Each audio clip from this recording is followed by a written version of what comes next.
네, 여러분 안녕하십니까. 9월 29일 월요일 아침 매일 성경 묵상 함께 나누겠습니다. 오늘은 역대하 12장으로 넘어가서 1절에서 16절까지 말씀인데요. 제가 앞부분을 읽어드립니다. 르호보암의 나라가 견고하고 세력이 강해지매 그가 여호와의 율법을 버리니 온 이스라엘이 본받은지라. 그들이 여호와께 범죄하였으므로 르호보암 왕 제5년에 애굽 왕 시삭이 예루살렘을 치러 올라오니 그에게 병거가 1200대요 마병이 6만 명이요 애굽에서 그와 함께 온 백성 곧 리비아와 숫과 구스 사람이 헤아릴 수 없이 많더라. 아멘. 오늘 본문의 내용을 중심으로 형통의 위험성이라는 제목으로 말씀을 증거하겠습니다. 나라는 이제 북이스라엘과 남유다로 갈라진 상황입니다.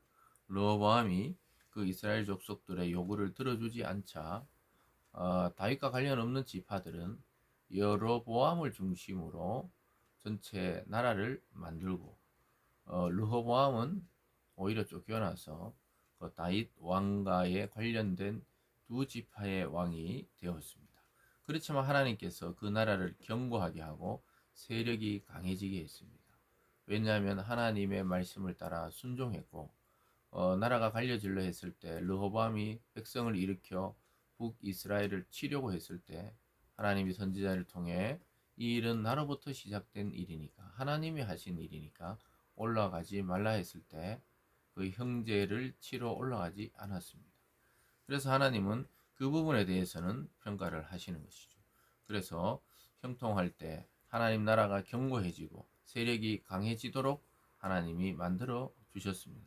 그런데 오히려 하나님의 율법을 버렸다 이렇게 말하고 있습니다. 불과 즉위한 지 5년째 되었을 때 하나님을 버리고 하나님의 법을 버리고 자기가 진정한 왕이 되어 통치한 것이죠. 이스라엘은 하나님이 왕이신 나라인데 그 왕은 하나님의 대리자일 뿐인데요. 근데 자기가 이제 자기 멋대로 살기 시작했던 것입니다. 그래서 로아본 나라가 견고해지고 세력이 강해지니까 율법을 버리고 그 성공에 취해서 하나님을 의지하던 태도를 버리고 자기 힘을 의지하는 그런 교만한 자세로 돌아선 것입니다. 거기서부터 뭔가 잘못되어 가기 시작했습니다. 그래서 여러분, 우리가 형통은 항상 좋은 것이죠. 하나님께서 우리에게 만사 형통을 주시고 모든 것에 복을 주실 때 그때도 다윗처럼 나는 아무것도 아니다. 이것을 누릴 자격도 없다. 이렇게 고백할 수 있는 그런 성도들이 되어야 합니다. 우리가 형통하고 일이 잘 되고 잘 나갈 때 항상 교만이라는 독이 나도 모르게 묻어서 나오기 때문입니다. 이게 참 신기해요. 인간이 동일한 사람인데 우리가 몇 년 지나서 만나보면 전혀 다른 느낌과 분위기와 또 행동과 말을 하는 사람들을 가끔씩 만나게 됩니다. 참 신기해요. 옛날에 예를 들어 10년 전에 본 그 사람인데 지금 10년 후에 본 이 사람이 맹 똑같은 사람인데 도저히 똑같은 사람이라고 느껴지지 않는 사람들이 가끔씩 있습니다. 그럴 때 물론 좋게 바뀌어서 그런 사람도 있지만 또 반대로 뭔가 이 사람이 그렇게 진지하고 또 순결하고 또 신앙이 있고 이랬던 사람인데 어느 날 신앙도 버리고 또 뭔가 순수한 맛도 없고 뭔가 이 참 말과 행동을 들어보면 살기가 넘친다거나 너무 세상적이라든가 뭐 이런 것을 느낄 때 우리가 당황스러울 때가 있죠. 그래서 우리가 늘 기억해야 되는 것은 옛날에 그 사람이 아닐 수 있다는 사실을 우리는 늘 염두에 둘 필요가 있습니다. 우리는 순진하게 옛날에 그 사람의 느낌으로 만나려고 했던데 만나보면 전혀 다른 사람이 되어 있는 경우가 있습니다. 세상적으로는 잘 나가고 또 부귀영화를 누리고 있을지 몰라도 만나보면 신앙적으로 보면 오늘 르호보암처럼 맛이 간 것이죠. 그러니까 하나님 도저히 삼킬 수 없는 그러한 음식과 같이 뱉어내야 됩니다. 그래서 그런 사람들이 우리가 가끔씩 만나게 되는데 그러고 나면 그 다음부터 만나기 싫어지고 안 만나게 되죠. 왜냐? 옛날에 내가 알던 그 추억의 그 사람이 아니기 때문이죠. 르호보암은 하나님이 도우심으로 솔로몬에게 나라를 물려받고 나라가 분열되었지만 죽지 않고 하나님이 강하게 성공적으로 이스라엘 나라를 또 세력을 그렇게 하고 있었는데 결국은 잘 나가니까 우상에 빠지고 하나님의 말씀에서 벗어나기 시작했습니다. 하나님의 방식은 사사시대와 같은 방식을 쓰십니다. 애굽 주위의 주변국을 통해 고난을 주죠. 2절에 보면 그들이 여호와께 범죄하였으므로 르호보암 왕 제5년에 애굽 왕 시삭이 예루살렘을 치러 올라오니 이렇게 하면서 그 병거가 몇 대고 헤아릴 수 없는 그런 군사들을 데리고 올라왔다는 거예요. 4절에 시삭이 유다의 견고한 성읍들을 빼앗고 예루살렘에 이르니 그때 유다 방백들이 시삭의 일로 예루살렘에 모였는지라 선지자 스마야가 르호보암과 방백들에게 나와 이르되 여호와께서 이같이 말씀하시길 너희가 나를 버렸습니다. 나도 너희를 버려 시삭의 손에 넘겨놓으라 하셨다 한지라. 하나님이 하신 일이라는 거예요. 너희들이 먼저 나를 버려서 나도 너희를 버려서 시삭의 손에 팔았다는 거예요. 그에게 압제를 받게 되어 있다는 것입니다. 6절에 이에 이스라엘 방백과 왕이 스스로 겸비하여 이르되 여호와는 의로우시다 하며 여호와께서 그들이 스스로 겸비함을 보신지라 여호와의 말씀이 스마에게 임하여 이르시되 그들이 스스로 겸비하였으니 내가 멸하지 아니하고 저희를 조금 구원하여 나의 노를 시삭의 손을 통하여 예루살렘에 쏟지 아니하리라. 사랑하는 여러분, 또 왕과 방백들과 지도자들이 하나님께 무릎 꿇고 회개하고 잘못했다고 용서를 구할 때 하나님은 자기 자식이고 자기 백성이니까 또 한 번 봐줍니다.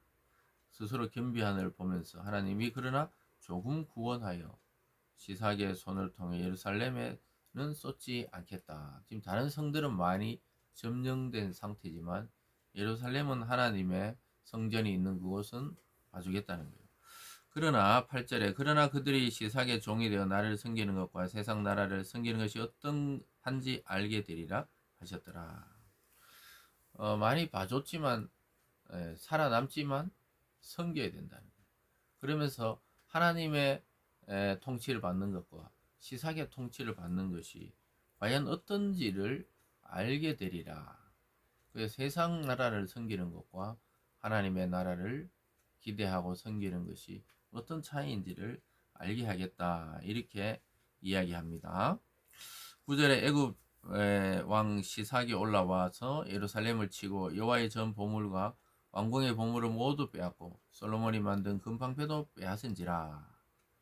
그러니까 불태우고 죽이지는 않았지만 아주 보물들을 다 빼앗아 갔던 것이죠. 11절에 왕이 여호와의 전에 들어갈 때마다 경호하는 자가 그 방패를 들고 갔다 경호실로 도로 가져갔더라. 로보암이 스스로 겸비하였고 유다의 선한 일도 있으므로 여호와께서 너를 돌이키사 다 멸하지 아니하셨더라. 사랑하는 여러분, 그래도 르호보암이 솔로몬의 아들로서 신앙이 완전히 사라진 자는 아니었습니다. 선지자의 말을 듣고 겸비하고 무릎 꿇고 회개하고 또 지도자들과 함께 하나님의 이름을 다시 불렀을 때 하나님은 다 멸하지 아니하시고 그의 보물만 빼앗아 갔어요. 그래서 르호보암이 이 솔로몬의 그것을 그대로 이어받았잖아요. 솔로몬이 만든 금방패와 모든 것을 물려받았는데 그것을 다 빼앗겼어요. 이건 무엇을 말합니까? 사람이 만든 부귀 영화에 취해 있지 말라는 것입니다. 다윗처럼 왕국을 물려받아도 이 나라는 내 나라가 아니라 하나님의 나라다. 이 정신으로 하나님 말씀에 순종했듯이 그렇게 살아야 되는데 대가 내려갈수록 그 부가 상속될수록 가치가 약해져. 원래 부자였기 때문에 태어나면서부터 그 가치를 모르는 거예요.